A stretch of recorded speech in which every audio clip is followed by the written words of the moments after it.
Hai, rajinnya sahabat. Buat apa tu? Ni duk cuci kok ni, berlumut. Pakai pump water jet ni.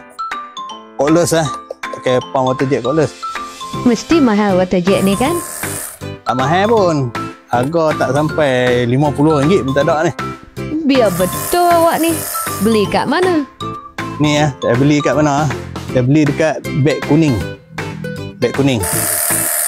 Water jet cordless ini memang sesuai untuk kerja-kerja menyuci longkang, menyuci rumah, menyuci kenderaan dan sebagainya. Dan ia dilengkapi dengan dua nozzle iaitu berwarna merah untuk kelajuan air dan warna putih untuk semburan biasa.